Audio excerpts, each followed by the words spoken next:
Hello everyone. In this video, we will discuss one more numerical based on scope of total income. Now see, question क्या दिया हुआ है? Following are the particulars of taxable income of Mr. Hemant for the previous year ending on 31st March 2020. आपको taxable income calculate करनी है Mr. Hemant की as a resident, not ordinary resident and non-resident. आपको जो first income given है that is income from house property in Canada rupees 10,000 which was deposited in a bank in Canada. 10,000 rupees आपको house property से arise हो रहा है और house property कहाँ पे है? कनाडा में, means out of India. It means income कहाँ पे जनरेट हो रही है? आउट ऑफ इंडिया जनरेट हो रही है और रिसीव्ड भी कनाडा में हो रही है. लेकिन out of this 4,000 were remitted to India. लेकिन जो पैसा आपको कनाडा में रिसीव्ड हुआ है उसको आपने 4,000 इंडिया रिमिट कर दिया. इट मीन्स इंडिया में रिसीव नहीं हुआ है, इंडिया केवल पैसा रिमिट किया गया है, ट्रांसफर किया गया है. तो रिसीव्ड कहाँ पे हो रहा है? कनाडा में. और अर्नड भी कहाँ किया जा रहा है? कनाडा में. इट मीन्स ये टोटल आउटसाइड इंडिया है. तो इसको हम टैक्सेबल किसके लिए करेंगे? केवल ऑर्डिनरी रेसिडेंट के लिए टैक्सेबल किया जाएगा. सी फॉर्मेट में हम ऑलरेडी पॉइंट्स को डिस्कस कर चुके हैं. तो आप जो है कौन से पॉइंट में दिखाएंगे इसको? फोर्थ पॉइंट में आप दिखाएंगे. फोर्थ पॉइंट में आप कैसे दिखाएंगे? Income from house property in Canada और 10,000 आप टैक्सेबल कर देंगे केवल ऑर्डिनरी रेसिडेंट के लिए. क्लियर? तो क्योंकि ये आउटसाइड इंडिया इनकम है, कनाडा में ही हम अराइज कर रहे हैं और कनाडा में ही रिसीव्ड कर रहे हैं. नेक्स्ट पॉइंट है second point, royalty received in India rupees 24,000. अब यहाँ पे क्लियर कट मेंशन है रॉयल्टी रिसीव्ड इन इंडिया. मतलब रॉयल्टी कहाँ पे मिली है? भारत में मिली है. और अगर कोई भी इनकम भारत में मिलती है तो वो सभी के लिए टैक्सेबल की जाती है. तो इसको हम किस पॉइंट पे दिखाएंगे? फर्स्ट पॉइंट में. और 24,000 सभी पर्सन के लिए टैक्सेबल हो जाएगा, मतलब ordinary resident, not ordinary resident और नॉन रेसिडेंट के लिए. Royalty received in India 24,000. Clear? Third point देखिए, थर्ड पॉइंट आपका कौन सा है? That is income from business in Sri Lanka 25,000, out of which 15,000 were received in India. लेकिन 25,000 टोटल इनकम है, उसमें से 15,000 की इनकम जो है हम इंडिया में रिसीव्ड करें.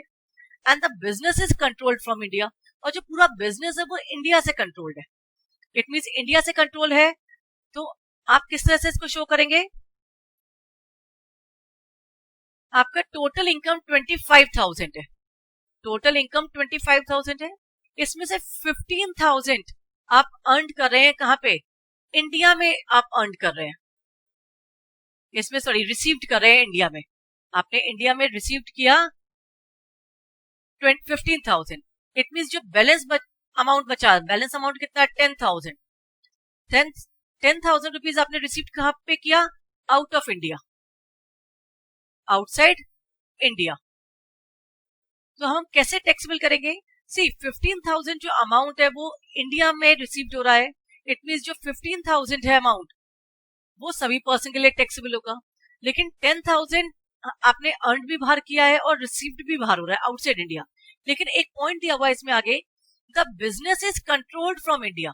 देखिए जो बिजनेस है वो कंट्रोल कहां से है? आपका इंडिया से कंट्रोल्ड है. तो अगर कोई भी इनकम आप इंडिया से बाहर अराइज कर रहे हैं, इंडिया से बाहर ही रिसीव्ड हो रही है, लेकिन ऐसे बिजनेस से हो रही है जिसका कंट्रोल इंडिया में है, तो वो ऑर्डिनरी रेसिडेंट और नॉट ऑर्डिनरी रेसिडेंट के लिए टैक्सेबल किया जाएगा. तो इसको हम कैसे टैक्सेबल करेंगे? कि जो 15,000 इनकम है, जो 15,000 इनकम है वो तो सभी पर्सन के लिए टैक्सेबल होगी क्योंकि वो इंडिया में रिसीव्ड हो रही है. और जो 10,000 इनकम है वो इंडिया से बाहर रिसीव्ड हो रही है, लेकिन ऐसे बिजनेस से हो रही है जो इंडिया से कंट्रोल्ड है. तो C income from business in Sri Lanka received in India. Business Sri Lanka में था लेकिन इंडिया में रिसीव था कितना? 15,000. तो हमने सभी के लिए टैक्सेबल कर दिया. लेकिन जो बैलेंस 10,000 था वो कंट्रोल्ड इंडिया से था, तो उसको हम थर्ड हेड में दिखाएंगे income from business in Sri Lanka. और जो इंडिया से कंट्रोल्ड है बिजनेस, तो वो 10,000 जो है ऑर्डिनरी रेसिडेंट और नॉट ऑर्डिनरी के लिए टैक्सेबल किया जाएगा. क्लियर? नेक्स्ट पॉइंट था फोर्थ पॉइंट. देखिए income from investment in Paris rupees 10,000. Paris में इन्वेस्टमेंट किया हुआ है और इनकम जनरेट हो रही है. इनकम कहां पे अर्न हो रही है? पेरिस में. और रिसीव्ड भी पेरिस में हो रही है, क्योंकि इंडिया के बारे में कोई भी इंफॉर्मेशन इसमें नहीं दी है। इट मींस ये टोटल आउटसाइड इंडिया है। हमें भारत से बाहर ही पैसा मिला है और भारत से बाहर ही हमने इन्वेस्टमेंट किया हुआ है, तो टोटल आउटसाइड इंडिया है। और अगर टोटल आउटसाइड इंडिया है, इट मींस केवल किसके लिए टैक्सेबल किया जाएगा? ऑर्डिनरी रेसिडेंट के लिए इसको हम टैक्सेबल करेंगे। सी, फोर्थ पॉइंट पे हम दिखाते हैं इसको, income from investment in Paris, और ये केवल ऑर्डिनरी रेसिडेंट के लिए टैक्सेबल होगा। क्लियर? नेक्स्ट आता है fifth point, interest received from a non resident ₹5,000। हमें इंटरेस्ट मिला एक नॉन रेसिडेंट से, कितना?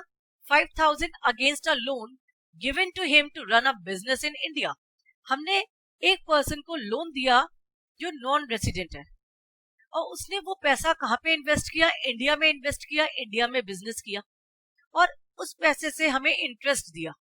इट मींस इंटरेस्ट हमें रिसीव हो रहा है कौन सा बिजनेस से? जो इंडिया में है। इट मींस ये इनकम कहां से अर्न मानी जाएगी? इंडिया से अराइज मानी जाएगी। And if any income arise in India, अगर कोई भी इनकम इंडिया से अराइज होती है तो सभी पर्सन के लिए उसको हम टैक्सेबल करते हैं। इसको हम कौन से पॉइंट में दिखाएंगे? सी, सेकेंड पॉइंट में, इनकम एक्लूड और अराइज इन और डीम टू बी एक्लू और अराइज इन इंडिया। अगर कोई भी इनकम इंडिया में अराइज हुई है या ये मानी जा रही है कि इंडिया में अराइज हुई होगी, तो वो सभी पर्सन के लिए टैक्सेबल की जाती है। तो interest receive from a non resident to run a business in India, business कहाँ पे है? इंडिया में है। इट मींस जो भी इनकम जनरेट होगी वो इंडिया से होगी। तो आप 5,000 टैक्सेबल कर देंगे ऑर्डिनरी के लिए, नॉट ऑर्डिनरी और नॉन रेसिडेंट के लिए। Clear? Now six point, royalty received outside India. Royalty हमें कहाँ मिली? इंडिया से बाहर। From a R resident for technical services given to run a business outside India. Business कहाँ पे? इंडिया से बाहर, रॉयल्टी भी इंडिया से बाहर मिल रही है, मींस टोटल आउटसाइड इंडिया। तो हम किसके लिए टैक्सेबल कर देंगे? केवल ऐसी इनकम जो इंडिया से बाहर मिलती है, हमें इंडिया से बाहर ही हम कमाते हैं, ऐसी इनकम केवल ऑर्डिनरी रेसिडेंट के लिए टैक्सेबल होगी। Royalty received outside India to run a business outside India, total outside India है तो 20,000 हम ऑर्डिनरी रेसिडेंट के लिए टैक्सेबल करेंगे। Clear? Now the seventh point, seventh point में क्या लिखा है? Income from a business in India. Business कहाँ पे है? इंडिया में है। इट मींस ये इनकम कहाँ से अराइज होगी? इंडिया से अराइज होगी, 40,000 rupees. This business is controlled from America. देखिए इसका कंट्रोल अमेरिका में है, लेकिन ये बिजनेस कहाँ पे है? इंडिया में। तो अगर कोई भी बिजनेस इंडिया में है तो जो भी इनकम जनरेट होगी वो इंडिया से ही मानी जाएगी, और इंडिया से अगर जो इनकम अराइज होती है वो सभी पर्सन के लिए टैक्सेबल कर दी जाती है। तो see the second point. Second point क्या है? Income from business in India. Business में कहाँ पे है? इंडिया में है, तो 40,000 हम सभी पर्सन के लिए टैक्सेबल कर दी जाएगी। सही। Last point, income from sale of house property in Gwalior ₹30,000। Gwalior means India में हाउस प्रॉपर्टी है, आपने सेल की हाउस प्रॉपर्टी और इनकम जनरेट की। इट मींस ये इनकम कहाँ से जनरेट हो रही है? इंडिया से जनरेट हो रही है, और इंडिया से जो इनकम जनरेट होती है वो हम सभी पर्सन के लिए टैक्सेबल करते हैं। सीधा second point, income from sale of house property in Gwalior 30,000 हम ordinary resident, not ordinary resident और नॉन रेसिडेंट के लिए टैक्सेबल कर देंगे। क्लियर? सभी पॉइंट्स को कंसीडर करने के बाद आप टोटल कीजिए, यू विल गेट 1,64,000 रुपीज।